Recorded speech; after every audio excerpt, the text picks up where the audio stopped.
네, 안녕하세요. 지구과학원 김희재입니다. 자, 오늘은 교과서 167페이지 외계 행성계 탐사에 대해서 배워보도록 하겠습니다. 자, 외계 행성계 탐사에서는 궁극적으로 배우는 게 뭐냐면 외계의 행성들을 우리 인류가 어떻게 발견을 할 수 있느냐, 그리고 그 방법이 무엇인가에 대해서 배우는 겁니다. 크게 세 가지가 있는데요. 첫 번째가 뭐냐면 너무 두껍네요. 자, 첫 번째가 뭐냐면 중심별의 시선 속도를 이용하는 방법. 그러니까 스펙트럼의 변화량에 대해 변화량으로 행성들을 발견하는 방법이 있고, 두 번째로는 식 현상을 이용하는 방법이 있습니다. 별 앞을 행성이 지나갈 때 별을 가리는 정도가 얼마인지 측정을 하고 그것으로 행성이 있는지 없는지 발견하는 겁니다. 그 다음에 세 번째 방법으로는 미세 중력 렌즈 효과를 이용하는 방법입니다.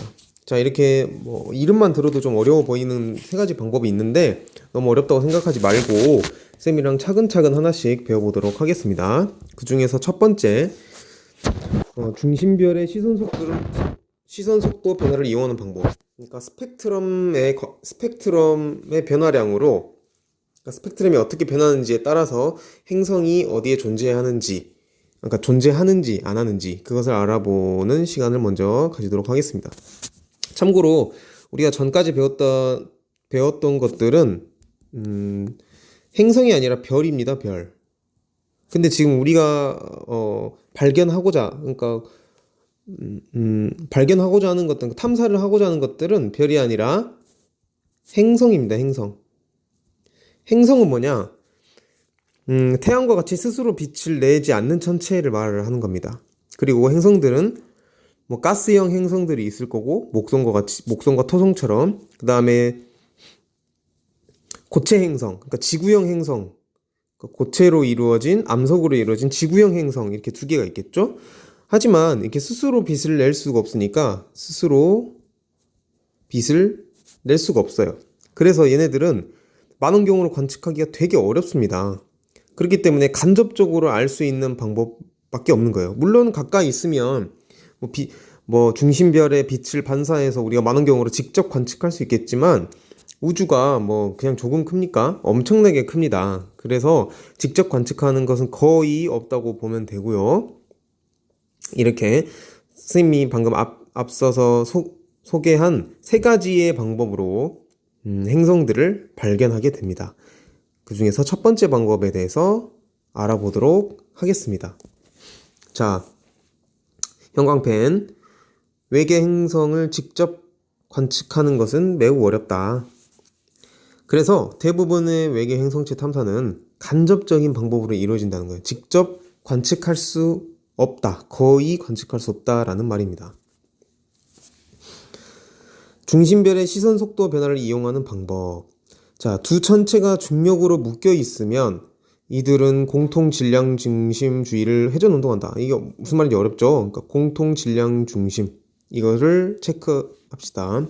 자, 이게 무슨 말이냐면 여러분들 어떤 무게 중심을 상상을 한번 해보세요.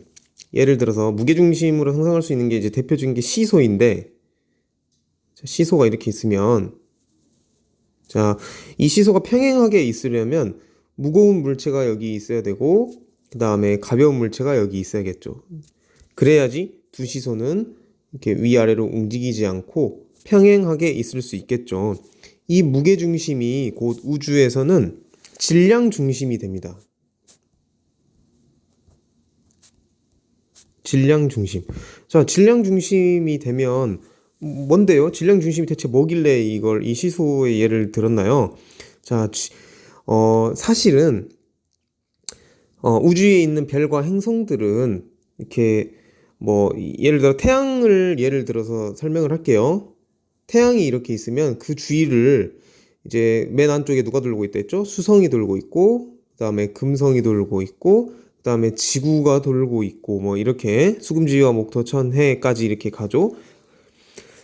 그러니까 그 행성들은 다 태양은 가만히 있고 태양을 중심으로 뭐 타원 궤도를 돈다라고 알고 있지만 사실은 그게 아니에요. 정확히 말하면 태양도 이들 사이를 돌고 있어요. 그러니까 쉽게 예를 들어서 태양계에 태양과 지구만 있다고 가정을 하겠습니다. 이렇게 지구만 있다고 가정을 하겠습니다. 이렇게 돌고 있겠죠?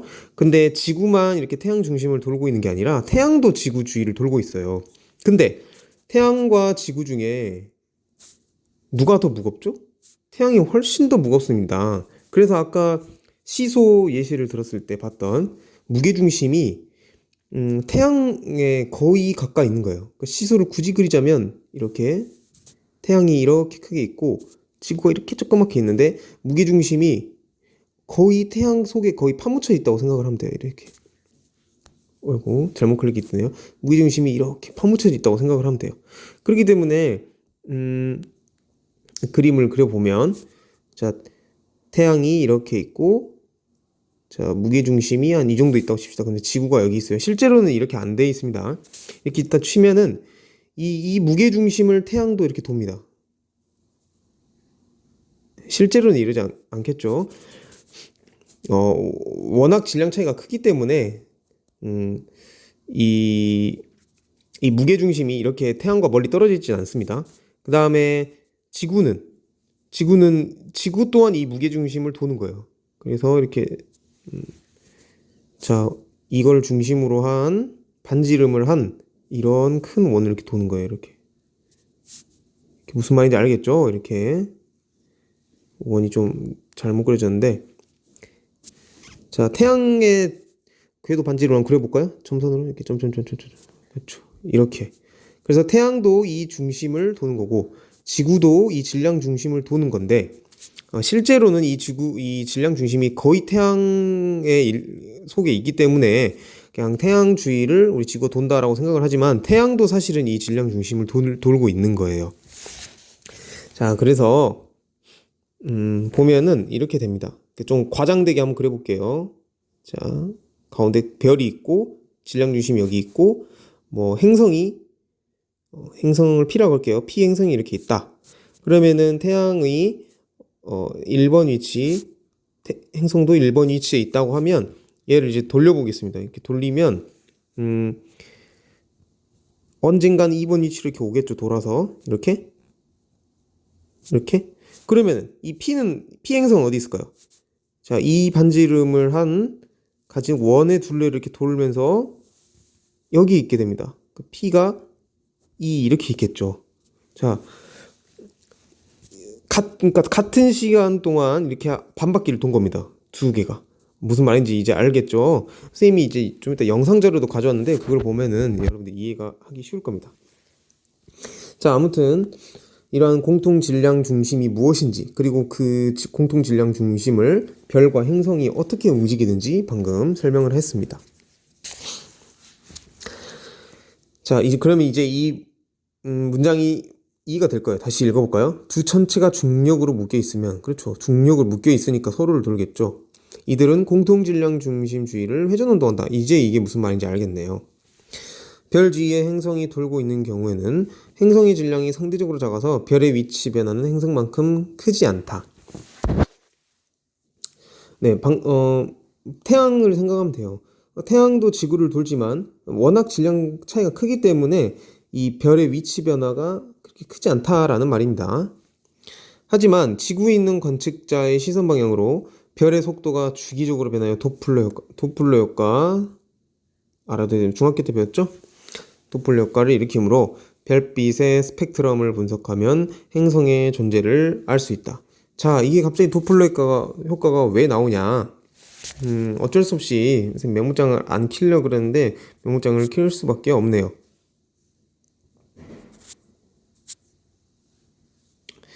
자, 메모장을 한번 키겠습니다. 여기다가 해도 되려나?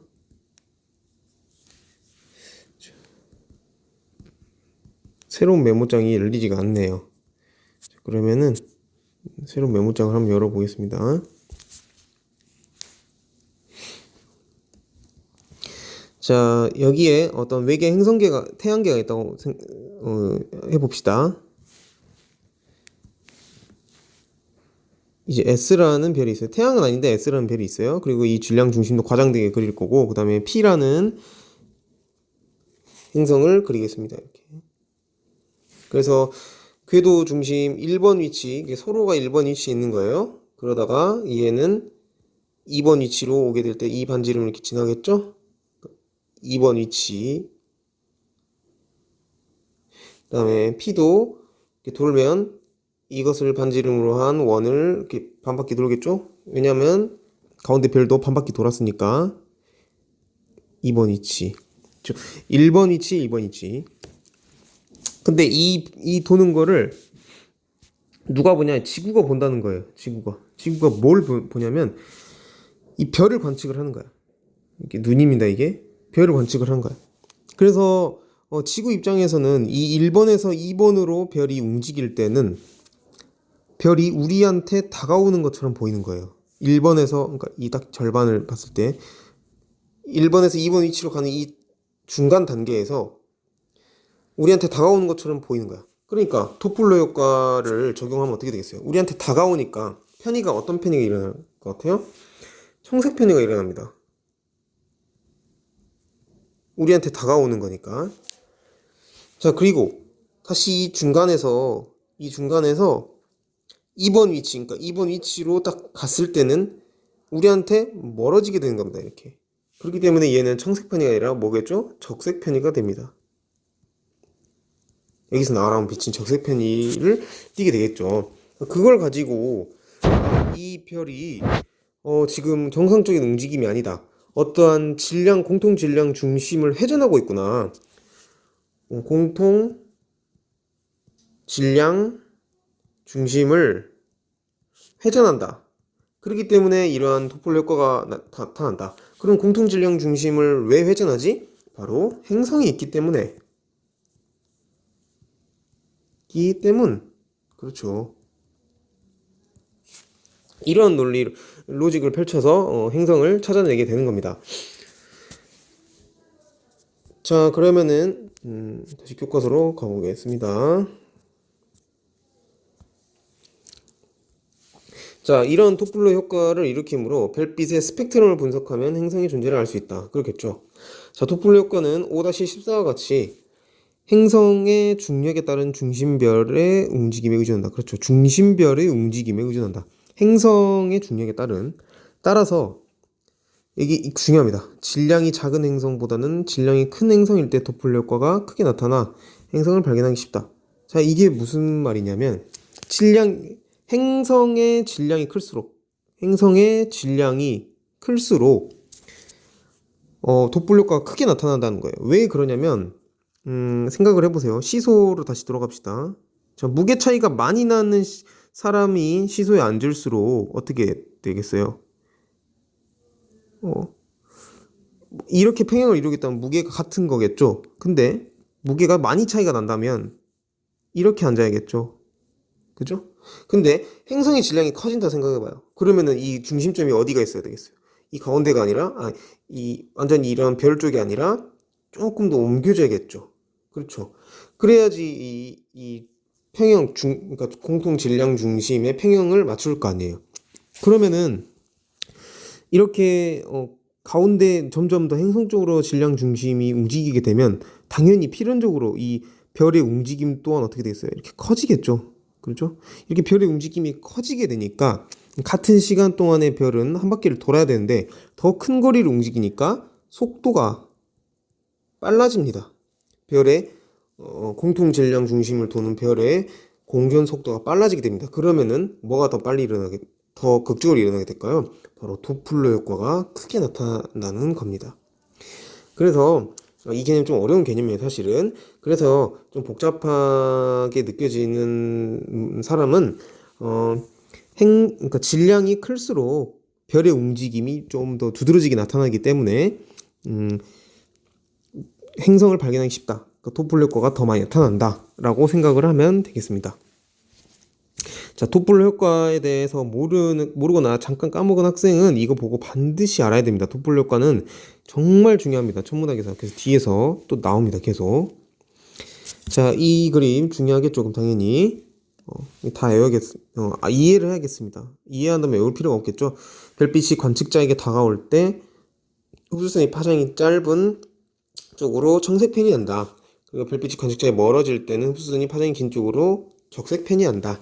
1번이 이제 중심별이고, 그러니까 이 노란색이 중심별, 그리고 그다음에 갈색 행성이 있고 1과 1'일 때, 그다음에 2와 2'이 있을 때, 그다음에 이 방향을 보면서 여러분들이 한번 복습하면서 한번 봐보세요. 자, 그러면 이것과 관련된 동영상을 한번 보도록 하겠습니다. 이 동영상을 보면 이해가 안 됐던 학생들도 이해가 바로 될 겁니다.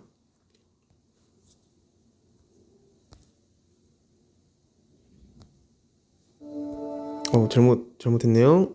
자, 이걸 보겠습니다. 별과 행성이 공전할 때 별은 행성과의 공통 질량 중심 주위를 돌기 때문에 관측자를 향해 일직선 방향으로 접근하거나 후퇴하는 경우가 발생합니다. 별이 관측자에게 가까워질 때 별빛의 파장은 짧아지고 별이 관측자로부터 멀어질 때 별빛의 파장은 길어집니다. 이러한 별빛 스펙트럼 분석을 통해 별의 미세한 시선 속도 변화를 알아낼 수 있죠. 크기가 작고 어두워서 직접적으로 관측하기 어려운 외계 행성들은 이렇게 중심별의 시선 속도의 변화를 측정해서 간접적인 방법으로 그 존재를 확인할 수 있습니다. 자, 이걸 보니까 이해하기가 쉽죠? 자, 그러면은 이제 두 번째 방법을 보도록 하겠습니다. 자, 교과서는 168페이지입니다. 자, 식현상을 이용하는 방법 읽어보겠습니다. 별 주위를 공전하는 행성은 주기적으로 별의 앞을 횡단하게 되고 별 앞을 이렇게 쓱 지나간다는 거예요. 별 뒤로도 가겠지만 왜냐하면 그 주위를 돌고 있으니까. 그때마다 그림 5-15와 16과 같이 행성에 의한 식현상이 일어난다. 식현상이란 게 뭐예요? 월식과 일식과 같은 거죠. 일식은 뭐예요? 달이 태양을 가리는 거고, 그 다음에 월식은 지구가 태양을 가리는 거죠. 달 입장에서 봤을 때. 그것을 이제 뭔가를 가린다는 것이 식현상이라고 그러는데, 얘는 우리가 봤을 때 뭐겠어요? 우리가 이제 어떤 별을 봤을 때 그 별을 어떠한 행성이, 그 행성계에 포함되어 있는 어떤 행성이 앞을 지나가면서 가린다라는 겁니다. 자, 그럴 때는 어떻게 되겠어요? 당연히 우리 일식할 때도 태양의 밝기가 어두워지는 것처럼 별의 밝기가 조금 어두워진다. 우리는 그 어두워진 정도를 가지고 별에 행성이 있구나라고 이제 파악을 하는 겁니다. 자, 이렇게 중심별의 밝기가 주기적으로 변하는 현상을 이용하면 외계 행성이 존재할 수 있다. 주기적으로 바뀌겠죠. 왜? 계속 도니까. 주기적으로 도니까 주기를 가지고 그 주기를 가지고 심지어는 케플러 법칙을 이용해서 별과 행성의 질량을 구할 수도 있고, 그 다음에 뭐 공전주기, 자전주기 모든 걸 다 구할 수 있습니다. 천문학과 가면 그런 공식을 그렇게 배우는 걸 알게 될 겁니다. 자, 식현상을 이용하는 방법은 외계 행성의 이 중요합니다. 외계 행성의 공전 궤도면이 지구 관측자의 시선 방향과 거의 나란한 경우에만 사용할 수 있다. 당연히 그러겠죠. 왜? 만약에 우리 시선 방향으로 이 행성의 공전 궤도면이 있어야지 가려줘도 우리가 가려진다는 걸 볼 수 있을 거 아니에요. 근데 공전 궤도면 상에서 시선 방향이 있는 게 아니라 그냥 만약에 태양계를 위에서 바라본다면 뭐 그런 형식으로 다른 태양계를 바라본다면 그거는 뭐 앞을 가려봤자 우리가 가리는 걸 볼 수 있겠어요? 없겠죠? 그러니까 공전 궤도면이 지구 관측자의 시선 방향과 우리가 쳐다보는 방향과 거의 나란한 경우에만 사용할 수 있다. 아주 중요합니다. 좀 제약이 있다는 거죠. 하지만 도플러 효과를 이용하는 방법과 함께 사용하면 행성의 질량을 정확히 구할 수 있고 뭐 행성 대기를 통과하는 별빛의 분자는 대기 성분도 알 수 있다. 자, 이 말이 무슨 말이겠어요? 별이 빛을 내는데 그 빛이 이제 우리 지구한테 다이렉트로 오면 그 별에 대한 정보를 얻을 수 있겠지만 행성 대기를 통과해버리면 행성 대기를 통과를 함으로써 뭐 흡수되는 그러한 스펙트럼이 있을 거 아니에요. 그러면은 당연히 원래 이 별은 이런 스펙트럼을 내야 되는데 이 스펙트럼이 나오지 않네? 아, 앞에 있는 행성의 대기가 그걸 흡수했구나. 그러면은 그 행성의 대기는 어떤 성분으로 되어 있으니까 이러한 별의 스펙트럼을 일부 흡수했구나. 대기 성분도 알 수 있다라는 말입니다. 자, 식 현상에 대해서는 또 동영상을 보면서 자세히 보도록 하겠습니다. 우리 은하의 외계 행성은 태양계 밖에서 태양이 아닌 다른 항성 주위를 공전하고 있는 행성입니다. 우리 은하 내에는 무려 1800개가 넘는 외계 행성이 관측되었죠. 이 무수히 많은 외계 행성들은 사실 크기가 매우 작고 어둡기 때문에 현재 기술로는 이들 외계 행성의 흐릿한 빛을 잡아내기가 쉽지 않습니다. 그래서 과학자들은 대부분 간접적인 방법으로 이 외계 행성을 발견하죠. 여기 어떤 외계 행성이 중심별의 앞면을 지나가고 있습니다. 이때의 중심별의 밝기를 측정해보면 일시적으로 별빛이 어두워지는 것을 알 수 있는데요. 이렇게 식현상으로 인한 별의 급격한 밝기 변화는 바로 그 별을 공전하는 외계 행성이 존재한다는 것을 입증하는 간접적이지만 중요한 근거가 되죠.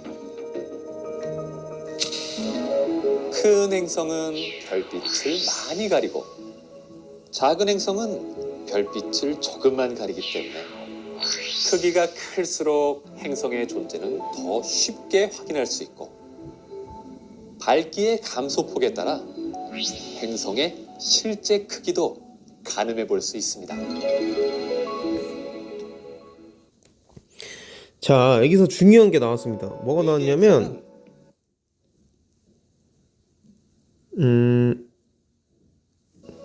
작은 행성은 계속 가볼게요. 별빛을 조금만 가리기 때문에 크기가 클수록 그렇죠. 이 파란색 감소 곡선, 그러니까 세로축이 광도고 가로축이 시간입니다. 시간이 흘렀을 때 행성들이 두 개의 행성들이 지나갔겠죠. 노란색 별 앞을. 크기가 큰 행성이 지나갔을 때는 이렇게 파란색 그래프처럼 광도가 많이 감소합니다. 그리고 크기가 작은 행성이 앞을 지나갈 때는 당연히 크기가 작으니까 가리는 면적도 작겠고, 그러니까 이렇게 상대적으로 얕은 깊이로 이렇게 광도를 가리게 되겠죠. 이러한 개념들을 알 수 있어야 됩니다. 그 다음에 또 시간을 봐보세요. 시간. 이런 시간으로 우리가 알 수 있는 게 뭐냐면 바로 행성의 공전 주기를 알 수 있다는 겁니다. 공전 주기를 어떻게 알게 되냐면 이 별에 다시 그러니까 광도가 다시 줄어드는 시간이 있을 거 아니에요? 그것을 이제 계산을 하면 이때 한번 광도가 줄어들었는데 또 다시 광도가 줄어들려면 걸리는 시간이 얼마나 걸렸네. 그러면 이 걸리는 시간이 다시 제자리로 오는 시간이겠구나. 그러면은 궁극적으로 우리가 행성의 공전 시간까지도 알 수 있다는 겁니다. 자, 이 그래프 굉장히 중요합니다. 자, 교과서에서는 5-15 그림이 간단하게 나와 있는데 5-15 그림에 나와 있는 그래프가 매우 중요합니다. 그래서 행성이 1번 위치에 있을 때는 T1이고 행성이 2번 위치에 있을 때 T2, 그러니까 서서히 가려지는 게 보이죠? 이렇게 3번 위치에 있을 때 T3.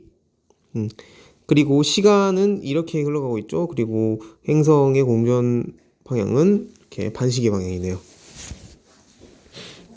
네, 그렇게 어렵진 않습니다.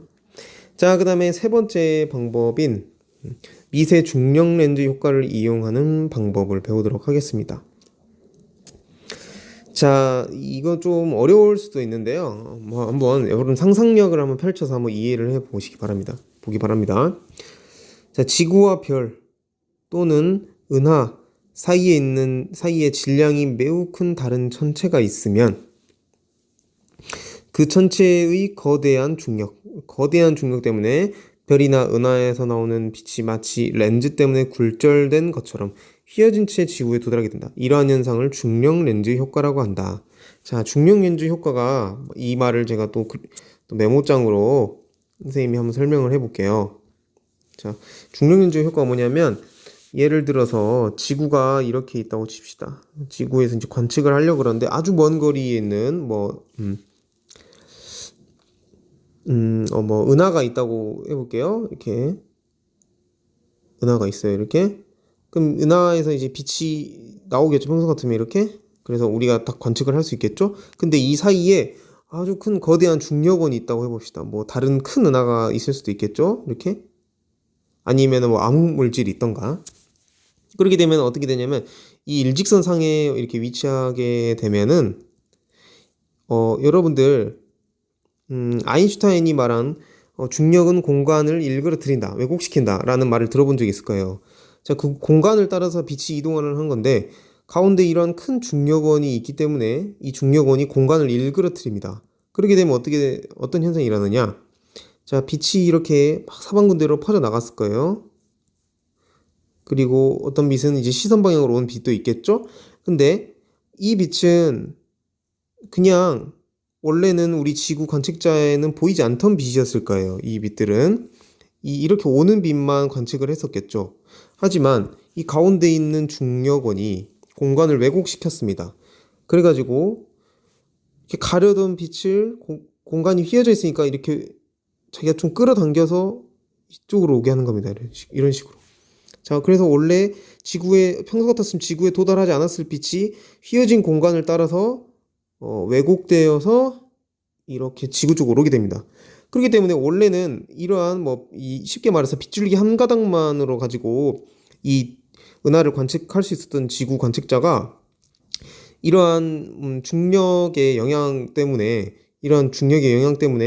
세 개의 빛을 관측을 하게 될 수 있다는 겁니다. 그렇기 때문에 어떻게 보이겠어요? 더 밝게 보인다는 겁니다. 더 밝게. 원래는 하나의 빛으로만 관측을 할 수 있었는데 가운데 이러한 그러니까 중력원이 있었기 때문에 세 개의 빛 가닥을 우리가 관측을 할 수 있게 되었다는 거죠. 바로 이것을 뭐라 그런다? 빛을 모으는 렌즈 같다. 렌즈 현상이 일어나는 것 같다 해서 바로 중력 렌즈라고 합니다. 아인슈타인이 상대성 이론을 발표하면서 공간은 중력에 의해 휘어져 있다라고 예측을 했는데 정확히 그게 가설이 들어맞았죠. 관측을 통해서. 자, 그럼 이제 중력 렌즈 효과에 대해서 알아봤습니다. 자, 그래서 그래서 뭐 어쩐다는 거냐? 계속 보겠습니다. 자, 그럼 이 내용도 이제 이해가 되겠죠, 여러분들? 중력 렌즈 효과라고 한다. 자, 근데 외계 행성계도 중력 렌즈 효과를 일으킬 수 있다는 겁니다. 어떻게 일으킨지 한번 봅시다.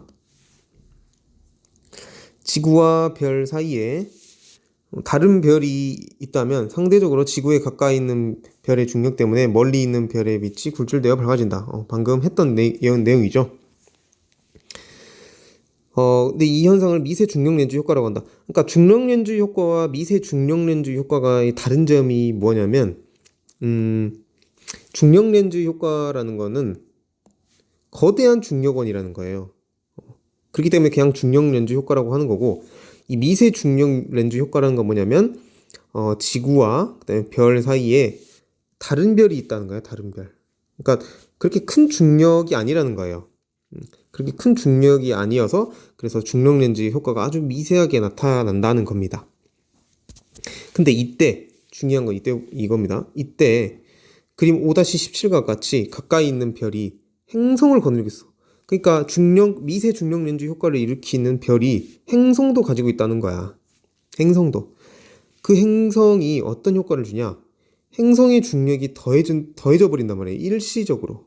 그래서 멀리 있는 별빛이 예상보다 더 밝아진다는 겁니다. 이것을 통해 저 별은 행성을 가지고 거느리고 있구나라고 생각을 할 수 있는 겁니다. 자, 이게 무슨 말인지 좀 어렵습니다. 어렵기 때문에 동영상을 보면서 한번 다시 봐보도록 하겠습니다. 아주 먼 천체에서 오는 빛이 중력이 있는 천체 부근을 지나면 마치 렌즈를 통과한 것처럼 빛의 경로가 휘어집니다.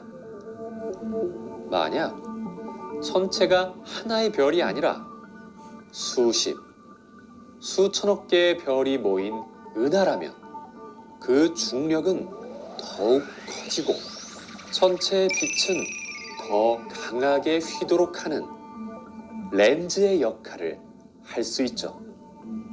이 현상을 중력 렌즈라고 부릅니다. 거리가 다른 두 개의 별이 있습니다. 두 개의 별이 지구의 관측자로부터 같은 방향에 있을 때 뒤쪽 별의 빛은 앞쪽 별의 중력에 의해 미세하게 굴절되고 지구에서 관측하는 뒤쪽 별의 밝기를 증폭시킵니다. 그런데 만약 이때 앞쪽 별이 행성을 가지고 있다면 행성이 가진 작은 질량 역시 미세한 중력 렌즈 현상을 일으킬 수 있기 때문에 뒤쪽 별의 밝기 변화 속에 또 다른 불규칙성을 발생시키죠.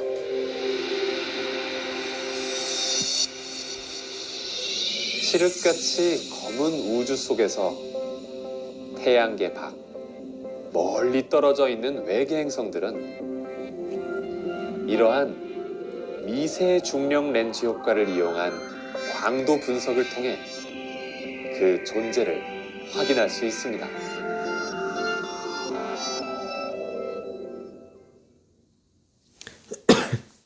자, 여러분 영상 잘 봤나요? 자, 보겠습니다. 자, 이 멀리 있는 별, 그 다음에 5-17 그림 봐보세요. 그 다음에 가까이 있는 별, 그 다음에 우리 지구는 여기 있겠죠? 그러면은 이 밝기가 점점점 증가합니다. 자, 이 밝기는 누구의 밝기일까요? 바로 멀리 있는 별의 밝기입니다. 이 멀리 있는 별의 밝기가 점점 증가하는 이유가 뭐죠? 바로 이런 미세 중력 렌즈 효과를 일으키는 이 별 때문에 점점 더 밝아지는 겁니다. 그러니까 별이 이동하고 있는 거겠죠. 이동을 해야겠죠, 별이. 이동하는 것처럼 보이겠죠.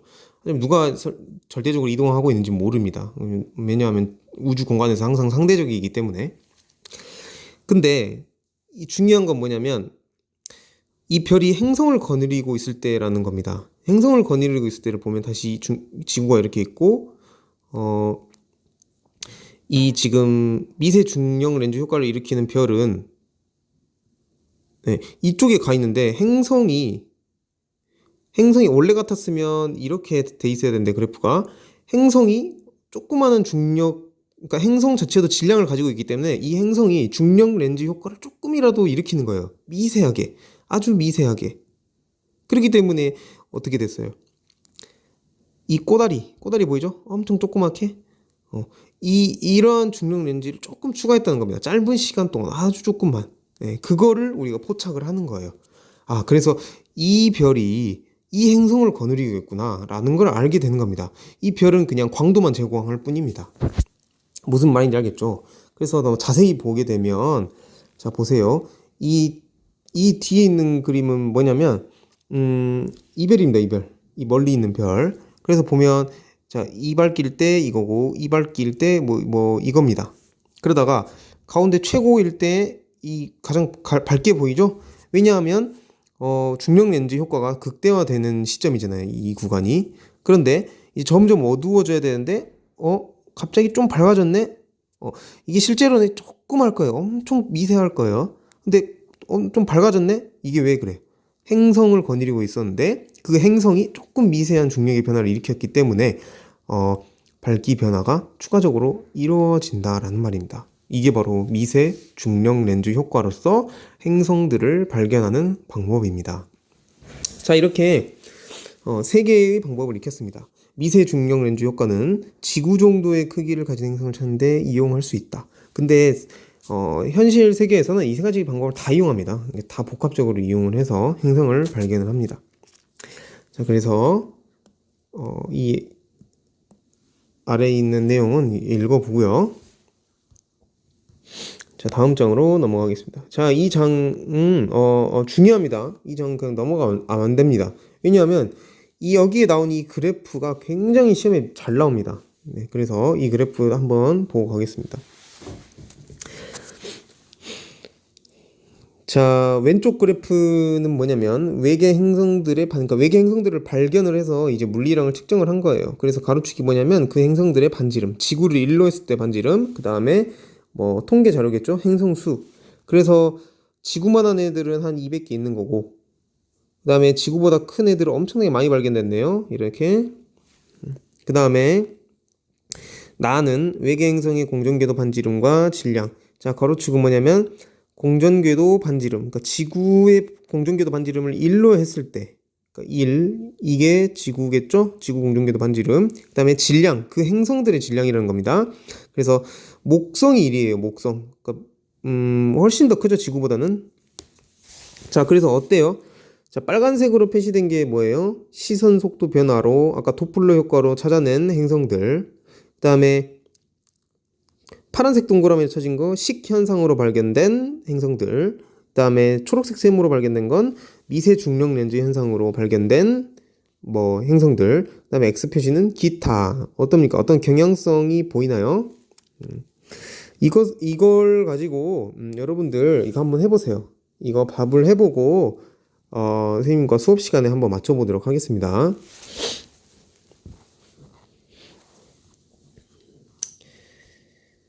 자, 그 다음 장으로 넘어가겠습니다.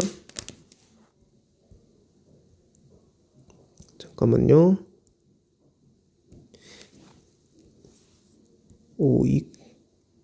이게 잘 안 되네.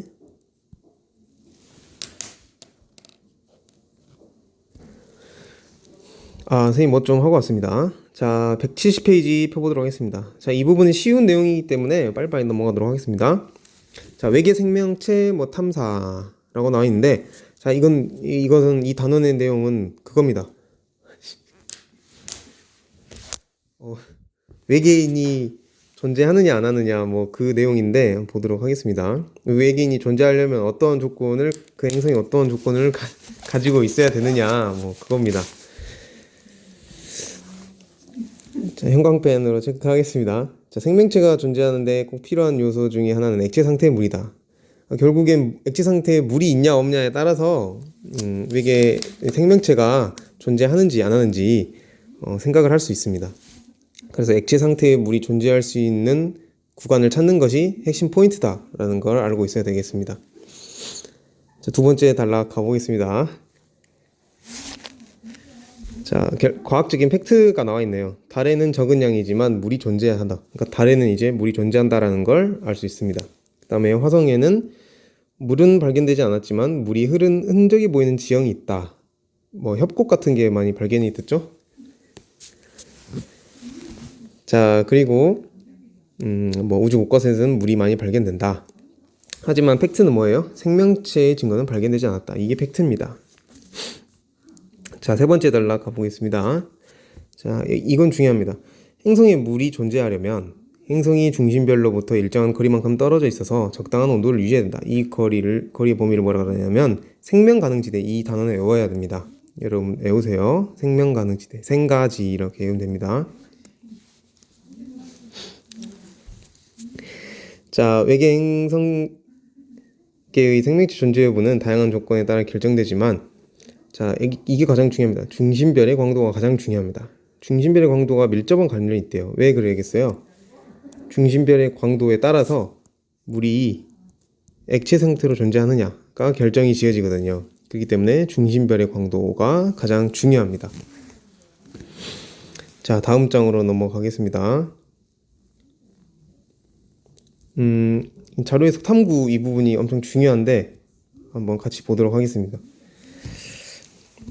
자, 우리 앞에서 이것부터 알고 들어갈까요? 주계열성에 대해서 배웠습니다. 주계열성은 별의 일생 중에서 90%가 주계열성을 산다. 그리고 주계열성은 질량이 클수록 광도도 크고, 그다음에 광도가 크면 온도가 높고, 온도가 높으면 크기도 크다라고 하였습니다. 자, 이것을 기억하고 가보겠습니다. 자, 154쪽에 있는 이게 한 겁니다. 여러분들 그때 그린 건데 HR도를 이용해서 주계열성의 질량, 광도, 그 다음에 표면 온도 사이에 어떤 관계가 있는지 알고 있죠, 여러분? 이겁니다. 자, 근데 왜 주계열성에 대해서 우리가 지금 여기서 갑자기 배우느냐? 사실 생명체가 존재하기 위해서는 태양과 같은 주계열성주의의 행성이 있어야 돼요. 왜 그러겠어요? 일단 주계열성은 안정적이다라고 배웠습니다. 주계열성은 크기가 변하지 않아요. 네, 그리고 거의 대부분의 별들은 주계열성이기 때문에 사실상 주계열성에서 생명체가 살 수 있는 행성을 발견할 수 있는 확률이 가장 높은 것이고, 그리고 더 중요한 건 뭐겠어요? 주계열성이 아닐 때는 별이 어떻게 되세요? 수축도 하고, 뭐 팽창도 하고, 뭐 폭발도 하고 막 그러죠? 그렇기 때문에 생명체가 살기에는 안정적이지 않는 환경이 조성될 확률이 높다는 겁니다. 그렇기 때문에 주계열성을 기준으로 우리들이 외계 생명체 탐사를 하는 겁니다. 자, 뭐 결과 및 정리 뭐 이렇게 좀 여러 가지가 있는데, 이 부분은 여러분들이 직접 한번 앞으로 배울 내용을 한번 여러분들이 직접 써보고 쌤이랑 수업 시간에 한번 다시 체크를 하도록 하겠습니다. 이 밑을 가보겠습니다. 주계열성은 질량이 클수록 광도도 크다. 이건 당연히 알고 있죠. 그 다음에 별의 광도가 클수록 온도, 표면 온도 역시 높다. 자, 그러면 어떻게 되겠어요? 물이 액체 상태로 존재할 수 있는 생명 가능지대. 그러니까 생명 가능지대라는 거는 물이 액체 상태로 존재 가능한가? 그 거리를 이제 생명 가능지대라고 합니다. 그러니까 너무 이게 주계열성의 온도가 높고 그러면은 생명 가능지대, 그러니까 물이 액체 상태로 존재할 수 있는 지역이 별과 가깝겠어요? 멀겠어요? 적당한 거리에 있어야겠죠. 너무 가깝게 광도가 클수록 가깝게 있게 되면은 당연히 그 물은 액체 상태가 아니라 수증기 상태로 존재할 것입니다. 그래서 더 바깥쪽으로 이동하고, 그 다음에 폭도 커진다. 폭도 중요합니다. 폭. 이거를 그림으로 그려보면 이렇게 될 것입니다. 자, 태양이 아니 태양이라고 해볼게요. 근데 태양보다 훨씬 더, 태양은 현재 생명 가능지대가 한 이 정도 됩니다. 이런 범위가 그 사이에 지구라는 행성이 있는 거예요. 그렇기 때문에 액체 상태의 물이 이렇게 존재할 수 있는 겁니다. 이 사이에 있으면은 액체 상태의 물이 있는 거예요. 근데 만약에 태양보다 훨씬 더 큰 별이 있다고 칩시다. 그러면은 뭐 이렇게 할게요. 그러면은 당연히 더 멀어야겠죠. 왜냐하면 액체 상태로 존재해야 되니까. 근데 이 액체 상태로 존재할 수 있는 범위가 더 넓다는 겁니다. 제2의 행성 P라는 행성이 있다고 칩시다. 이 범위도 넓고, 그 다음에 거리도 넓다. 태양은 거리가 이 정도 되는데 폭은 이 정도밖에 안 된다. 자, 폭과 거리, 이 두 개를 알아야 됩니다. 이 두 개가 핵심입니다. 그래서 중요한 게 폭도 커진다. 그 다음에 더 바깥쪽으로, 그러니까 멀리 이동한다라는 말입니다. 하지만 질량이 큰 별은 수명이 짧다. 이거 중요하죠. 수명이 짧다는 것은 무슨 말일까요? 생명체에 아주 불리합니다. 왜 그러냐면 인간이 지금 지구가 언제 태어난 걸 알고 있어요? 뭐 46억 년이라고 생각을 하는데, 인간이 최초로 나타난 시기를 뭐 의견이 분분하지만 보통 한 300만 년이라고 생각합니다. 사실은 그러니까 넓게 봐서 1000만 년 전으로도 생각을 하고 있어요. 1000만 년 전. 그러면은 46억 년 전에 지구가 만들어졌는데 불과 지금으로부터 1000만 년 전에 인류가 영장류에서 진화를 해서 지금 인류가 되었다는 거는 엄청나게 진화에 필요한 시간이 엄청나게 많았다는 거예요. 필요 시간이 많아. 그죠?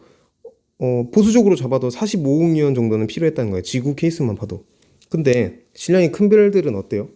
앞에서 배웠겠지만 엄청나게 진화 속도가 빠릅니다. 질량이 클수록. 그렇기 때문에 생명체가 출현도 하기 전에 그 별이 폭발을 해버리거나 엄청나게 큰 그러한 외적인 요소가 변해버려가지고 생명체가 출현하여 진화할 만큼 충분한 시간이 확보되지 못할 수도 있다라는 그런 큰 리스크가 있다는 겁니다.